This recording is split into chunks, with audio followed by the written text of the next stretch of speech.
Hi guys, and in this video we'll be speaking about probability. So independent and dependent events. An independent event is if the probability of A and the probability of B is equal to the probability of A times the probability of B, i.e.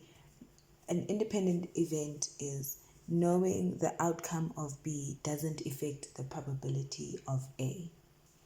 Okay, so here we have our Venn diagram with events A and B, and in the middle we have A and B, where A and B intersect. That's A and B. These two are just individually A and B. This is the sample space. So the probability of A is equal to the number of A, the number of entries in A divided by the sample space. So the total number of the things in the sample space. So example 1, we have 4 black marbles and 4 yellow marbles are in a bag. 1 marble is removed at a time. We record the color and then we put it back into the bag. Another one is removed and its color is also recorded. But note that these marbles are all put into the bag again. So, what is the probability that the first marble is yellow? So there are 4 black marbles, 4 yellow marbles. So the probability that the first marble is yellow is, how many marbles are there? 4 over how many total marbles are there? 8. So the probability is a half. What is the probability that the second marble is black? So again, there are 4 black marbles in total and the total number of marbles is 8. So again, we have 1 over 2. What's the probability that it will happen in that order? So what's the probability that you will take a yellow marble first, then you will take a black marble? And that is quite simply that is the probability of it happening in that order. And lastly, are these events dependent or independent? So the probability of A and B here is 1 over 4. And then we say the probability of A, 1 over 2, times the probability of B, 1 over 2. That will still give you 1 over 4. So that means that these events are indeed independent. So we go on to mutual exclusivity. So also note that just because 2 events are independent, it doesn't mean that they're mutually exclusive. So what it means to be mutually exclusive is basically this. There's no intersection. So probability of A and B is equal to 0. They don't touch at any point. They just are not related. So let's go on to tree diagrams. I'm going to start this with an example. So you use tree diagrams to try and understand a statement properly or a word sum properly so that you can get the probability. So let's do this example. The chances of it raining the day after it has rained are 1 over 4. So if it rained yesterday, the chances of it raining tomorrow is 1 over 4. If it rained yesterday, the chances of it raining today is 1 over 4. If it didn't rain, the chances of it raining the following day are 1 over 6. So if it didn't rain yesterday, then the chances of it raining today are 1 over 6. It is 1 over 3 probable that it will rain tomorrow. So we are almost 33.33% sure that it will rain tomorrow. So there's a 33.33% chance of it raining tomorrow. What's the probability that it will rain the day after? So today, the probability of it raining is 1 over 3. and the probability of it not raining is 2 over 3. If you add these two, they should give you 1, right? And tomorrow, so if it rains today, the probability of it raining tomorrow is 1 over 4, like we said here. And if it rains today, the probability of it not raining tomorrow is 3 over 4. These two have to add to 1.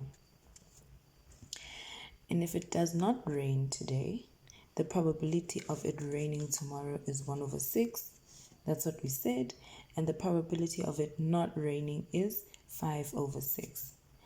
And then once you're done with your tree diagram, and once you're done identifying your probabilities, then you get your combinations. So these are the following combinations. It can rain today and rain tomorrow. It can rain today and not rain tomorrow. It cannot rain today and rain tomorrow. It cannot rain on both days. So you get the probability of those events. So if it rains today and it rains tomorrow, then it's 1 over 3 times 1 over 4, which is 1 over 12. If it rains today and does not rain tomorrow, it's 1 over 3 times 3 over 4, which is 3 over 12. If it doesn't rain tomorrow, and if it doesn't rain today and then it rains tomorrow, then it's 2 over 3 times 1 over 6, which is equal to 2 over 18. And if it doesn't rain on either days, then it's 2 over 3 times 5 over 6, which is 10 over 18.